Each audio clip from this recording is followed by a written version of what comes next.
This is Dick Tracy speaking.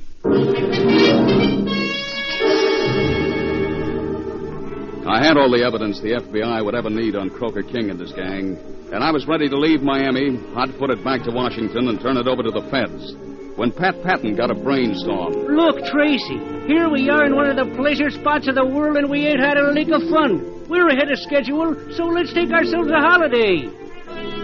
48 hours of sunlight and sand listened good to me. So instead of checking out, I told the hotel manager we'd be staying over, which was all right with him, except... I'm afraid I'll have to ask you and Mr. Patton to change your room, Mr. Tracy. Oh? We've already reserved 917 for another patron, a rather eccentric gentleman, to say the least. Would you mind moving into 919? Not at all. Front, boy.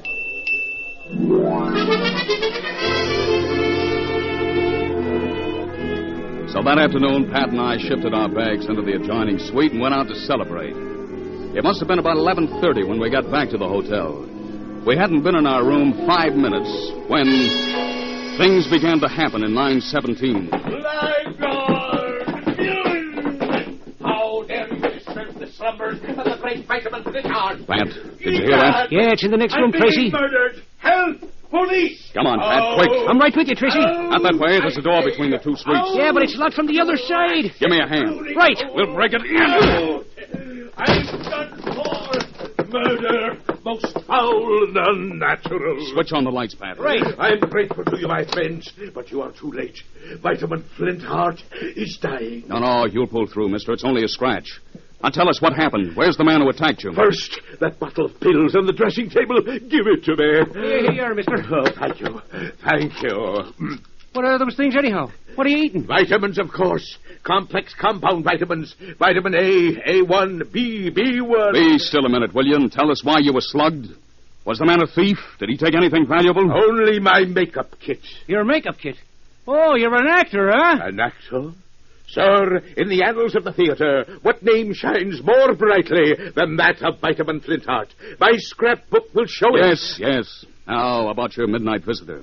You couldn't see him in the dark, I suppose. I did not see him, it is true, and yet I could describe him. What do you mean? As the scoundrel approached my bed, I put up my hand to ward off his blows.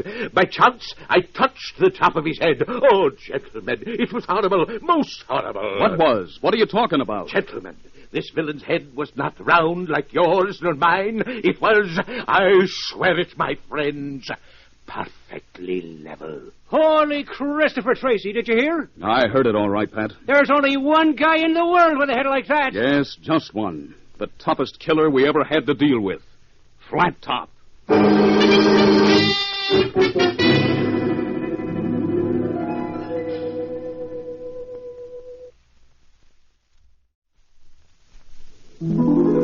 It wouldn't have taken a quiz kid to know Flat Top had mussed up the actor by mistake. He'd broken into 917 to get me. 5 minutes later, Pat was on his way to headquarters to see what they had on Flat Top, and I was just stepping out of the hotel.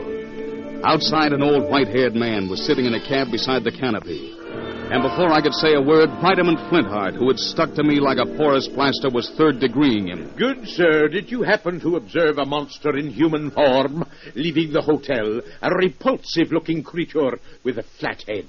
Now that you mention it, sir, I think maybe I did. He came out a few minutes ago and hopped a cab. He went that way. Aha, Tracy, the trail grows warm. May we commandeer your cab? Certainly. Climb in. Vitamin climbed in first. But as I stepped on the running board, I heard the old man tell the driver, "These gentlemen are going over to the west side." "You said the other cab headed east. You're making a mistake, aren't you, sir?" No, I'm not. What? You're the one who made the mistake. Flat Top! Don't reach for that rod, copper. This ain't a fountain pen I'm poking in your back. Crawl in. Great heavens, Tracy. We've been deceived. He's not an old man. That's a wig he's wearing. You ought to know, pal, it's your wig.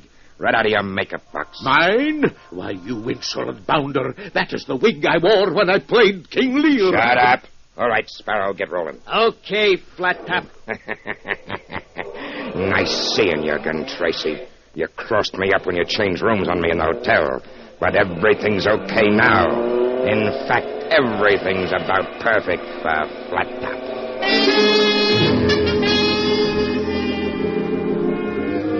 I knew I was in a rough spot, But I didn't know what was behind it all till we reached Flat Top's apartment over on the west side. His stooge, Sparrow, shoved us into a fancy library with oriental rugs, antique furniture, bookcases up to the ceiling, and locked the door. We were 6 stories high. There were no rain spouts, no fire escapes. And we could hear Sparrow pacing up and down just outside. And then, pressing our ears against the door, we could hear Flat Top's voice. Hello. He was talking on the phone. This is Flat Top.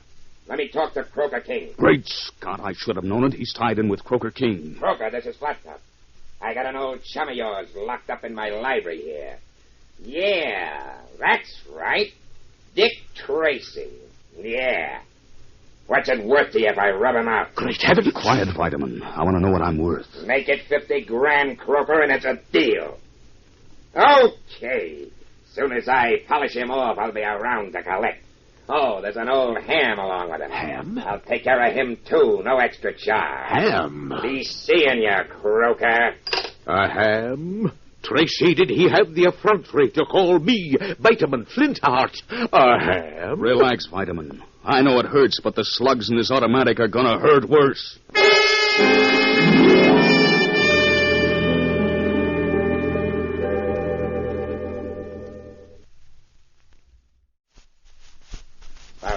Yeah, Flat Top. Listen, he's right outside the door talking to his stooge. Bring those 2 up to the soundproof room. And don't plug them unless you have to. I'll handle that job myself. That's it, Chief. Tracy, we're doomed. If only he hadn't frisked us. If I had a gun, I could... A gun? Wait a minute. Maybe I can still get a gun. At least it's worth trying. Tracy, why are you climbing up there? Have you lost your mind? Don't look up here on the bookcase, Vitamin. He'll be coming in a second. He approaches now, Tracy. Whatever you do, don't look up. Don't give me away. Okay, chums, this is it. We got a nice little surprise. Hey, where's Tracy? Tracy? You mean Dick Tracy, the famous detective? Come on, where is he? Here I am, Sparrow, right here. Hey! Magnificent leap, Tracy. Oh, what a blow. Magnificent. Pick up his gun, Vitamin. Certainly. It dropped right at your feet. Oh, here you are, old chap. Sparrow will be out for a few minutes at least. Now, let's get moving. If we can only... Sparrow! So quiet, man. Sparrow, where are you? Uh-oh, Flat Top's coming back. Well, I'm ready for him. Hey, Sparrow, what was all the racket? Okay, Flat Top, reach! Tracy. Reach, I said! Get your hands up there and keep them up. Keep him covered, Tracy. I shall remove his weapons. Stay away from him, Vitamin. Don't go near him. Come, Flat Top. Yield me your gun or I'll... You'll what? Ouch! Unhand me, villain. Let go of him, Flat Top. Sorry, pal. As long as he's in front of me, you can't plug me without plugging him. Egad, Tracy, he's right. For the love of heaven, hold your fire. Come on, Hamlet. He ain't gonna shoot. Save me, Tracy. He's taking me away. Better luck next time, Tracy. Only there ain't gonna be no next time for you.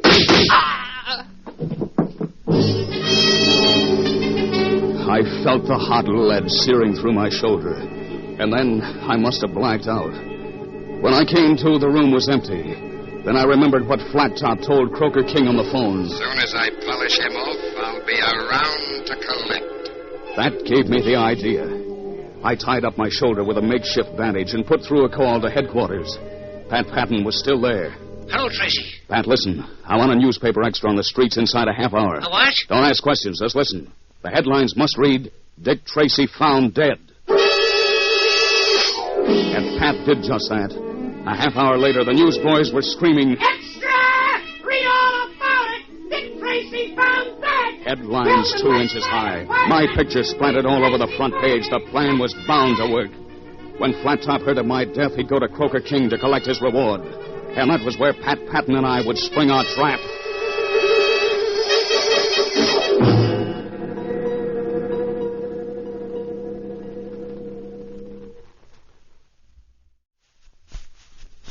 "15 minutes went by, a half hour.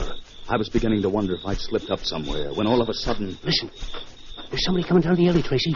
If it's Flat Top, I'll... Hold your fire, Pat. It's a patrolman. Hey, Mr. Tracy. Mr. Tracy. Yeah, patrolman. Mr. Tracy, the chief sent me over to give you this. Why, it's a bottle. The one Flintheart carries his vitamins in. Where did this come from, patrolman? It was picked up on the beach at the south end of the bay, sir. There's a note in it. Yes, I see. With a rubber band around it. Hold your flashlight closer, Pat. Okay, Tracy. What does it say? Oh, I have suffered. What? A brave vessel who had no doubt some noble creature in her dashed all to pieces. Shakespeare. What? Flintheart must have ridden it, Pat. But it don't make no sense. Might make a lot of sense. Patrolman. Yes, sir. Are there any wrecked ships drawn up in the bay? No, but there's an abandoned hulk a ways offshore. An abandoned hulk, hmm?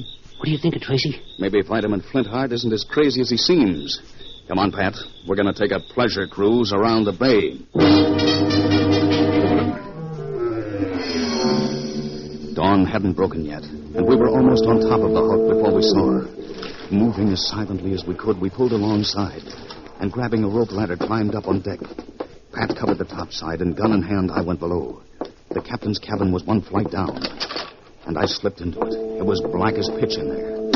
I was just reaching for my flashlight when I heard... I told you to stay in your own cabin, Flintheart. Maybe he is in his own cabin, Flat Top. Tracy! Don't move or I'll plug you. Too bad I didn't fall for your newspaper gang. Never mind that, Flat Top. I've got you now. Yeah, and I've got you, copper. You can't see me no better than I can see you. If you're gonna shoot, you better make the first one count. I knew what he meant. If I fired and missed him, the flash of my gun would tell him where I was. But the same thing went for him. We circled around in the darkness, each trying to catch a glimpse of the other, each afraid to reveal his position, neither one daring to pull the trigger. And then I remembered an old trick.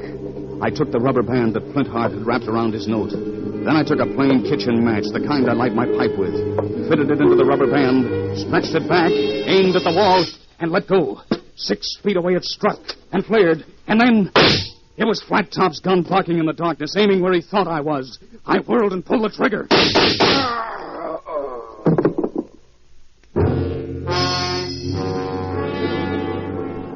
And that was curtains for Flat Top.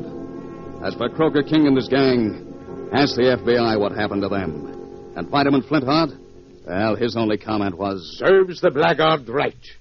It brings to my mind the classic line which I spoke in The Return of Sherlock Holmes. Watson, I said, it only goes to show that crime does not pay.